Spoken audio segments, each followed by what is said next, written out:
All right, big topic, or probably the biggest storyline of the week. I don't know if you saw this, Yuli, because it wasn't really talked about that much on social media outside of Reddit. I didn't really see that many people talking about it on Twitter or Instagram, but Kristin Tattar made an announcement on her Instagram about a new sponsor. The sponsor is PAF, I believe. PAF.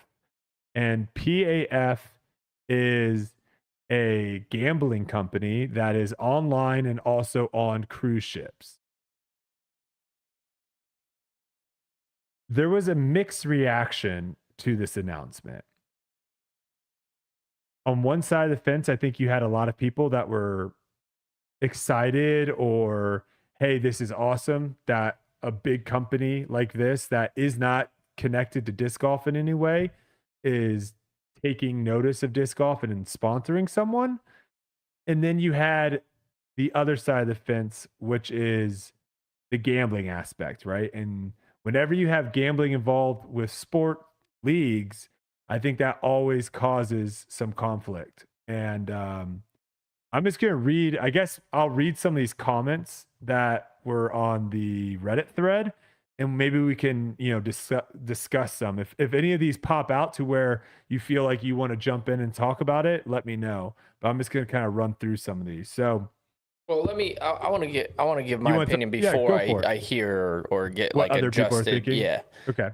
First thing that I want to say is when it comes to gambling, there is a reason that there's an age limit for it, right? Mhm. You have to be a certain age to gamble. We get that. In sports, the reason that they are so big is because that is a multi-billion-dollar industry. The reason people like to watch football as much as they do is because of fantasy, is gambling, fantasy football, getting your players, all that stuff. That's done through all kinds of different sites like DraftKings or FanDuel or whatever. Another thing that I want to say is what we do for a living is gambling. We put an entry fee Mhm. in, and then we compete for it. That's exactly what we do. Definitely a form. Yeah. I mean, because I guess some people would say, well, like you guys have, and you're able to impact your chances of winning, but that's basically poker as well, right? Like Hmm. these are all things of where at the end of the day, right now with how disc golf is set up, it is a form of gambling. You're right. And we've talked about this before of where disc golf really does feel like you're going to your buddy's place, everyone's throwing $50 in the pot, and you're divvying up the money at the end. That's what it feels like Yes. sometimes. So let's It's get into getting those comments. That's where I sit. It's just it, it it's part of what we do, and gambling will be a part of disc golf eventually. I believe if we want to be a notable sport, I mhm. think it's one of the things that helps grow the sport. It really does. It brings awareness. It brings excitement to somebody who wants to, let's say, eventually have some sort of fantasy um, thing to where they can put in their players and put an entry fee in and make money doing something like that. And just like anything, there will be rules and regulations for us to where maybe we won't be able to do it as competitors. You know what I'm saying? Like that's in real, and I say real sports. That's in the big sports as well. And the people who do that get in trouble. I mean, one of the most famous ones is Pete Rose, not in the Hall of Fame because of sports gambling, I And let me believe. let me expound a little bit too, because I think some people might be a little confused with what we're talking about with gambling. Um, the way that disc golf currently is set up for the majority of people that are playing it, the majority of people are paying to play in the tournament, and then the winnings that are coming out, the majority of the winnings are from the entry fees. When those things change, when someone else is paying my entry fee, or when the majority of money that's coming out is from sponsorships and whatever dollars, then that is going to be less like gambling. Because I can see some people being like, well, that's a stretch to call it gambling. Um, it's just kind of the form, the way that it's currently set up. it is It's it, gambling. it's got a little side of It's gambling. gambling for sure. Yeah. Um, so yeah, we'll see. Okay, let me read some of these comments now. Someone said it before, disc golf will go mainstream in Europe before it does in the US. And we've talked about this before. The markets over in Europe, they don't have to compete with as many different major sports. We have all four of the major sports over here, outside of soccer. We have all four of the major sports over here. They necessarily don't really have that. So, a sport like disc golf, they can put a little bit more effort into it. So, that's not too crazy. Someone did have a good response to that, though, saying like Estonia's population or Estonia's market is the size of Florida's. So there is a scale as well of where if disc golf is the 20th biggest sport in the United States, that could potentially still be bigger than if it's the number one sport in Estonia, right? So we'll see how it plays out, but they definitely are getting a lot more outside companies interested in it. So that's been good to see. This person says, I'm torn on this one.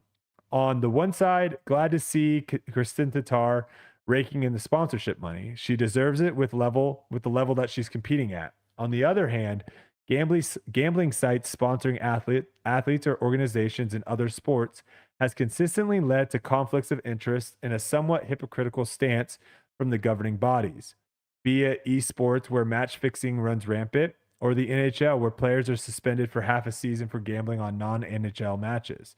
It's a really sticky road to go down, and it seems only the casinos ever truly win in this arrangement.